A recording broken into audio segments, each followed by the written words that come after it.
Hi guys! Good day and welcome back to our YouTube channel, Marjan's Garden. So, today guys ay wala pang dito, wala pang pagbabago yung weather namin. Pero mamaya daw, 18 hours ay asahan yung malalakas na hangin at malakas na ulan. So, sana naman guys ay maging safe yung ating mga halaman dito. Lalong-lalo na kami guys dito sa Bicol. Talaga namang nagre-ready kami sa darating na bagyo na to. So, ayan kahapon, nakapagdilig ako sa kanila ng systemic fungicide na Tango. So, ang ginawa ko sa kanila guys ay dinilig ko sa kanilang puno mismo. Tapos, syempre, gamit natin yung spray. So, nasprayhan din yung kanilang leaves. And, ngayon naman na umaga guys, ang ginawa ko ay winash ko sila. So, ayan. Kaya naman, kung makikita nyo, basa talaga yung kanilang mga rosette. Kasi, winash ko talaga sila, guys. Ayan. So, ito nga, ni-ready ko na. Binalot ko na yung ilaw ko dito, guys. Kasi, mamaya baka baka mabasa sila ng, ulan. Kasi, syempre, malakas yung hangin at ulan. So, i-ready na natin. So, ayan, basa sila, guys. Kasi, winash ko yung kanilang mukha. Yan, yung rosette nila, yung leaves nila. Para, if ever man guys na uminit pa ngayon, hindi sila ma-sunburn. Ayan o. Ayan. Ito na yung ating rosea. Yan, dinilig ko na rin siya guys. Ayan, pati yung natin doon. Pero yung lola natin guys, naanggihan ko lang yun kasi hindi siya mahilig sa water. So, ayan. Yan. So, ito yung ating pink puppet na mga pinagkakat guys. Ayan na malalaki na yung babies niya. Ayan. So, yan talaga yung purpose kung bakit ko siya kinat. Kasi ito puro na lang to katawan. So, masyado na siyang leggy. So, kaya ginawa ko kinat ko. Ito nga binali ko lang. Ginanon ko lang yan guys. So, ayan siya. Ito bago pa lang to nung binali ko. Yan tatlo sila. Kaya wala pa siyang babies. Pero ito yung mga nauna marami ng babies. So, kakapal to guys. Ito din yung Sphinx na free sa akin ni Ma'am Migs. Ayan siya guys. Marami na ring babies. Yan. Yung mga tinira ko sa kanila guys na leaves before, nung kinat ko sila, tinanggal ko na kasi lumabas na yung mga babies nila. Ayan. Ito yung ating Krigay. Ayan. Okay naman yung ating Krigay. At, masasabi ko sa inyo guys na nagustuhan talaga nila yung fresh na risal at saka yung garden soil. So, yun lang yung gamit ko sa kanila guys. Pero yung nabili natin na na vermicast tsaka coco peat, hinalo ko yun guys dito sa soil mix ng ating mga gymno. Ayan, and then astrophytum. So, dyan ko sila hinalo. So, the rest na nalagyan nun, yan, yung soil ng ating lola, yan, may halo na nun guys kasi, yun, meron pa tayo. So, ngayon kasi guys, wala na, ubos na yung ating minix na ganun kasi naubos ko sa mga gymnos natin yung mga na-mix ko na soil mix na may kasamang vermicast at saka coco peat. Ayan, so, may mga garden soil din yan guys. So, halo-halo sila para maparami ko sila guys. Kasi kailangan ko talaga ng maraming soil mix. Kasi ayan napakarami talaga ng niripat ko. So, marami pa rin dyan guys ay garden soil. Ayan, syempre yun, para pang pataba lang sa ating soil mix. So, nakapaglagay tayo ng vermicast. So, mas maigi pa rin guys, makapaglagay kayo ng pampataba sa lupa. So, dahil ako, wala naman akong maraming vermicast na mabilan dito or coco peat, ito talaga ang gamit ko sa kanila ay fresh na risal and garden soil lang.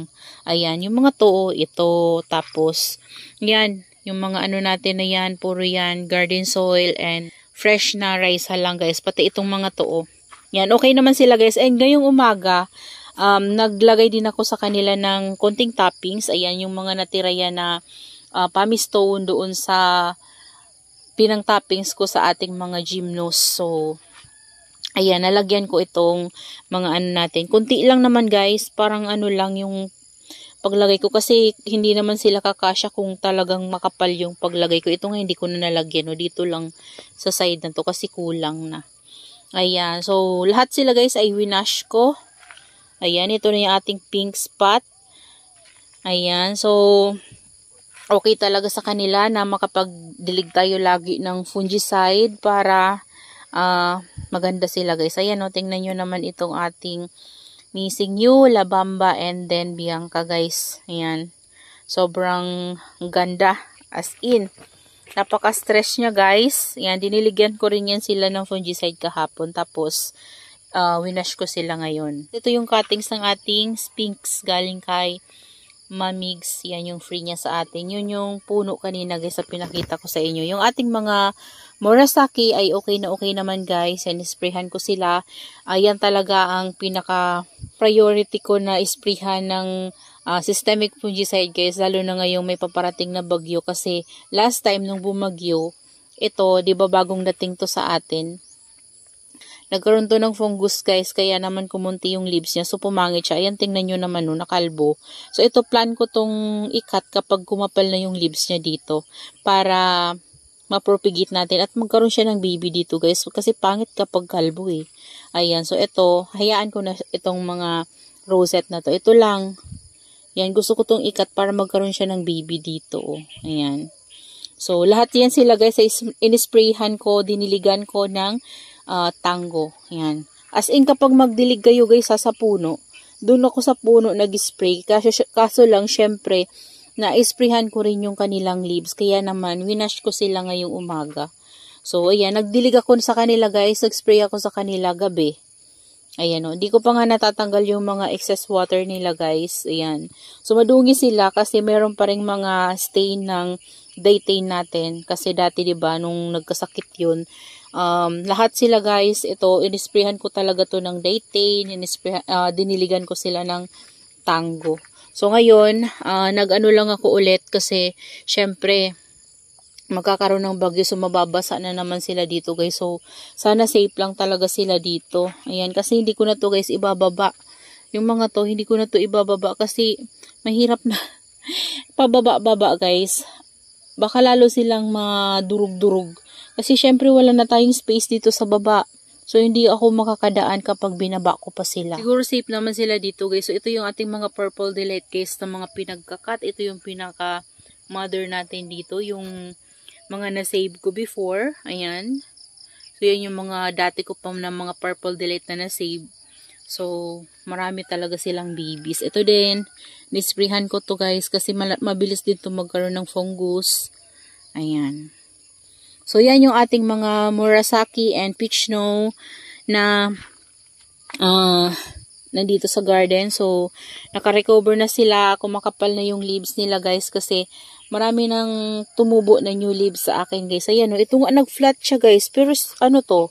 Peach Snow. Nag-flat yung rosette niya. Para na siyang Murasaki. So, hindi ko talaga ano sa inyo guys kung ano ba talaga yung kaibahan ng Peach Snow at saka ng Murasaki. Pero kapag tinatanong ko guys sa seller na binibilan ko, ang Peach Snow daw ay maliliit yung hibla ng leaves. And then yung Murasaki naman ay mga big.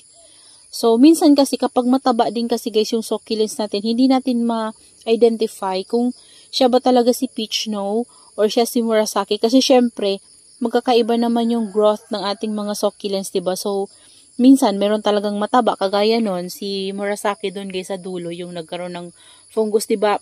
Mataba talaga siya. So, malaki talaga yung rosette niya. So, meron naman na, Murasaki na maliit pa. So, kaya yung leaves niya maliliit pa, diba? So, hindi natin talaga guys determine kung sino ba talaga si Peach Snow at si Murasaki kapag hindi talaga natin alam.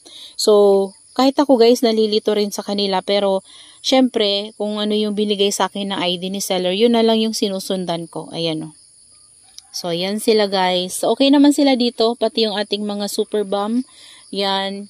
Yung ano ko pala guys, variegated purple delight ko na galing kay Succulenti Amore. Kinat ko na. Ayan. Last day ko po yan kinat. So, nilagay ko na lang din dyan guys yung mga cuttings ko. Yung mga dyan. So, sa gilid nila para mapuno naman guys yung pot na to. Ayan. And para na rin magkaroon ng baby yung stem ng ating variegated purple delight. Nagbabaka sakali lang din ako guys na magkaroon siya ng var sa panibago niyang mga babies. Ayan. So, yan talaga yung purpose kaya binili ko yan siya. Yung may mga old stem na talaga sila, yung may mga makakahoy na. So, ito naman yung ating var na isa. Okay naman sila guys. Ito yung pinakadati ko pa na var purple delight. So, okay naman siya. Yung isa dun guys, nag-rot. Pero ito yung babies niya, oh. Ayan, nakuha ko siya. So, buti na lang, nakuha ko siya guys. Okay pa. Ito nga, oh, parang bumibigay kasi full bar siya, oh. Ay, wala na. Ito nga natin to. Nasobrahan na to guys sa init. Kasi tumubo siya guys full bar. Kabahirap talaga kapag full bar yung lumabas sa natin guys. Sa mga propagation natin. Ayan o, full bar din tong purple delight ko na to. Ayan yung leaf propack ko. Ayan o, may mga full bar na lumalabas. So sana naman mabuhay sila guys.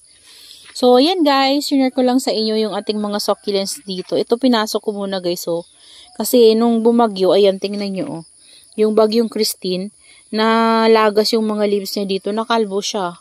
So, ayan, nilagay ko naman dyan yung leaves niya, guys. Pero parang, nag-mushy din. So, dito ko muna siya sa loob. Para hindi na maglagas pa yung leaves niya. So, that's all for today's video, guys. Ayan, mag-ipo tayong lahat. Ayan, sa paparating na bagyo, lalo na yung mga taga Bicol. At sa lahat ng sakop ng Bicol areas at mga dadaanan ng bagyo, guys, mag-ingat po tayo. Ayan, mag-pray lang po tayo. And God bless us all, guys. So, that's all for today. And see you on my next vlog. Happy gardening, everyone. Bye-bye.